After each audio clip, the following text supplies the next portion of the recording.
रात्र काळोखात हरवलेली काही सावल्या आणि त्या सावलींपैकी एक अनपेक्षित सावली.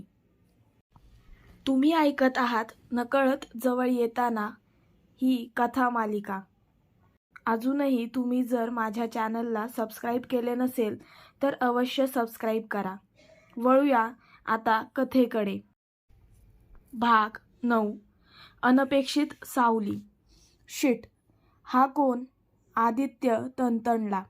त्या व्यक्तीने गाडीच्या काचेकडे बघत हात वर केला, जणू तो मदतीसाठी थांबला होता. कोण आहेस तू? विराटने खिडकी थोडी खाली करताच विचारलं. मी तुमचा मित्र नाही, पण शत्रूही नाही, त्या व्यक्तीने उत्तर दिलं. त्याचं शरीर दमल्यासारखं दिसत होतं. डोळ्यात भीती, पण चेहऱ्यावर निर्धार होता. आर्याने त्याला नीट न्याहाळलं आणि पटकन ओळखलं. हे तुम्ही आहात? त्या व्यक्तीने तिच्याकडे पाहिलं आणि हसत म्हणाला, तुला आठवतंय? नाही, पण चेहरा ओळखीचा वाटतो, आर्या म्हणाली. मी अभय मेहरा, तुझ्या भूतकाळाचा एक हरवलेला भाग. तो म्हणजे अभय म्हणाला. विराट आणि आदित्यने एकमेकांकडे पाहिलं. आणि तुला आमची मदत का करावीशी वाटते? विराटने संशयाने विचारलं. कारण मी देखील या प्रयोगाचा एक भाग होतो, पण मी वेळेवर तिथून बाहेर पडलो, अभय म्हणाला. म्हणजे? विराटने नकळून विचारले. तुम्ही शोधत असलेली उत्तरं माझ्याकडे आहेत, पण जर माझ्यावर विश्वास नसेल तर मी इथेच थांबतो, अभय कोरड्या स्वरात म्हणाला. त्या व्यक्तीने मागे सरकायला सुरुवात केली. आर्याने पुढे होत विचारलं, तुम्ही खरंच काहीतरी सांगू शकता? हो, पण आधी इथून निघूया, आपल्याला कोणीतरी बघतंय, अभय सभोवार पाहत म्हणाला. त्याच्या ह्या वाक्याने सगळे सावध झाले. गाडी परत सुरू झाली. आर्या समोर पाहत होती, पण मनात विचारांचा भुंगा उठला होता. हा माणूस खरंच मदतीसाठी आला होता की तो अजून एका मोठ्या कटाचा भाग होता? रात्रीच्या अंधारात गाडी वेगाने धावत होती. मागे लागलेल्या गाड्यांचा आवाज आता कमी झाला होता, पण अजूनही आर्या आणि विराटच्या मनात अस्वस्थता होती. अभय मेहरा नावाचा हा नवीन व्यक्ती विश्वासार्ह होता का? की तोही एका मोठ्या खेळाचा भाग होता? विराट गाडी वेगाने एका सुरक्षित ठिकाणी नेत होता. आपण कुठे चाललोय? आदित्यने विचारले. एका सुरक्षित ठिकाणी, जिथे शांतपणे आपण बोलू शकतो, विराट म्हणाला. अभय अचानक पुढे आला आणि म्हणाला, तुम्ही ज्या सुरक्षित ठिकाणाविषयी बोलताय तिथे गेल्यावरही तुम्हाला उत्तरं मिळणार नाहीत, पण माझ्याकडे आहेत. माझ्या ठिकाणी चला, कारण माझ्याकडे काही पुरावे आहेत, जे या सगळ्या गोष्टींमध्ये प्रकाश टाकतील. विराटने क्षणभर विचार केला. अजूनही तो अभयवर पूर्ण विश्वास ठेवू शकत नव्हता, पण जर काही महत्त्वाची माहिती मिळत असेल तर तिथे जाणं गरजेचं होतं. त्याने स्टिअरिंग वळवलं आणि अभयने सांगितलेल्या ठिकाणाकडे गाडी वळवली. अर्ध्या तासानंतर ते एका जुन्या पण मजबूत वाटणाऱ्या घरासमोर पोहोचले. घराभोवती दाट झाडी होती आणि आतमध्ये जाण्यासाठी एक गुप्त प्रवेशद्वार होतं. अभयने एक विशेष कोड टाकून दार उघडलं. ते आत गेल्यावर विराट आणि आर्याला आश्चर्याचा धक्का बसला. तिथे भिंतीभर भरलेले काही कागद, फोटो आणि काही फाईल्स ठेवल्या होत्या. एक भला मोठा बोर्ड होता, जिथे वेगवेगळ्या लोकांचे फोटो आणि त्यांच्यात असलेले संबंध दाखवले होते. हे सगळं काय आहे? आर्या भीतीने म्हणाली. अभयने एक जड फाईल उचलली आणि आर्याच्या पुढे ठेवली. ही तुझी मेडिकल फाईल आहे आर्या, अभय म्हणाला. आर्याने धडधडत्या हातांनी ती उघडली. आता तिला स्वतःचा फोटो दिसला, पण तिच्या नावाखाली काही कोड लिहिले होते. जसे त्या हॉस्पिटलमध्ये होते तसेच. हे टेस्ट रिपोर्ट्स बघ, अभय म्हणाला. तुझ्या मेंदूवर एका गुप्त प्रयोगासाठी काम केलं गेलं. तुला आठवतंय का काही महिन्यांपूर्वी तुला एका हॉस्पिटलमध्ये दाखल केलं गेलं होतं? आर्या गोंधळून गेली. तिला काहीच स्पष्ट आठवत नव्हतं. त्या हॉस्पिटलमध्ये एक गुप्त संशोधन चालू होतं. एक खास न्यूरोलॉजिकल प्रोग्राम, ज्यात लोकांच्या आठवणी पुसल्या जात होत्या आणि त्यांच्या मेंदूत नवीन आठवणी बसवल्या जात होत्या. तुला त्याच्यासाठी निवडण्यात आलं होतं. तो पुढे म्हणाला. म्हणजे माझ्या आठवणी खरंच हटवण्यात आल्या? तिने धडधडत्या आवाजात विचारलं. हो, आणि ते इतकंच नाही. हे बघ, अभय पुढे म्हणाला. त्याने आणखी काही पेपर्स तिच्यासमोर ठेवले. ते त्या प्रयोगाशी संबंधित होते. त्यावर एक गुप्त सरकारी संस्था आणि त्याच्या प्रमुख संशोधकांची नावं होती. ही संस्था वेगवेगळ्या लोकांवर मेंदूविषयक प्रयोग करत होती. तुझ्या बाबतीत त्यांनी काही वेगळं केलं, अभय म्हणाला. वेगळं म्हणजे? विराटने विचारलं. अभयने खोलीत असलेल्या एका मोठ्या मॉनिटरचा स्विच ऑन केला. त्यावर काही फुटेज दिसू लागली.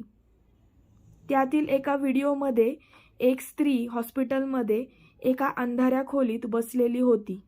तिच्या कपाळावर वेगवेगळे सेन्सर्स जोडले होते.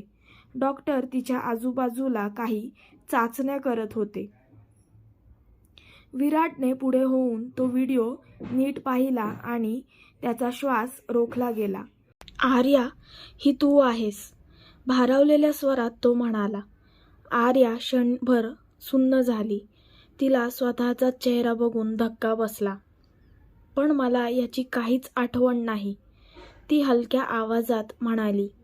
अभयने व्हिडिओ पॉज केला आणि म्हणाला, तुला आठवणींच्या गडबडीत टाकून तुझ्यावर प्रयोग करण्यात आला होता आणि अजूनही तुझी पूर्ण ओळख तुझ्यापासून लपवली जात आहे. आर्याने तणतणत विचारलं. पण मी का? माझ्याशीच असं का केलं? अभयने एक खोल श्वास घेतला आणि म्हणाला, कारण तुला या प्रयोगाशी संबंधित लोकांबद्दल माहिती होती, जी तुला स्वतःलाच आठवत नाही. तू त्यांच्यासाठी एक धोका बनली होतीस. म्हणूनच त्यांनी तुझ्या मेंदूवर प्रयोग केला. बाकीच्यांपेक्षा तुझा मेंदू ही वेगळ्या प्रकारचा आहे. आदित्यने जे काही सांगितले होते त्याच प्रकारचे अभयनेही सांगितले. विराटच्या मनात अनेक प्रश्न फिरत होते, पण त्याने आर्याच्या हातावर हात ठेवला. आपण हे सगळं उलगडणार आणि तुला तुझ्या भूतकाळाशी परत जोडणार, तो विश्वासाने म्हणाला. या क्षणी बाहेर काही हालचाल जाणवली. विराटने खिडकीतून पाहिलं आणि त्याचा श्वास रोखला गेला. आपण निघायलाच हवं, ते इथेही आलेत, विराट तडक म्हणाला. समुद्राच्या लाटा त्यांच्या पायाशी येऊन परत गेल्या, पण त्या नकळत एक नवं वादळ घेऊन आल्या होत्या. त्यांच्या भूतकाळातील एक गूढ रहस्य, जे अजून उलगडायचं होतं. बाहेरच्या हालचालींनी वातावरण आणखी गंभीर झालं होतं. विराटने पटकन लाईट बंद केले आणि सगळ्यांनी खोलीत शांतपणे बसण्याचा प्रयत्न केला. पण त्यांच्या हृदयाच्या ठोक्यांचा आवाज ही आता स्पष्टपणे त्यांना ऐकू येत होता. आपल्याला पटकन बाहेर पडायला हवं, विराटने शांत पण ठाम आवाजात म्हटलं. पण कसं? आर्या अजूनही अभयने दाखवलेल्या पुराव्यांमध्ये अडकली होती. अभयने एका कपाटातून काहीतरी काढलं. हे फाईल्स आणि पेनड्राईव्ह घ्या. यात त्या प्रयोगाचे सगळे पुरावे आहेत. आणि हो, हे घ्या, तो म्हणाला आणि त्याने विराटच्या हातात एक छोटी बंदूक ठेवली. हे कशासाठी? विराटने विचारलं. सेल्फ डिफेन्ससाठी.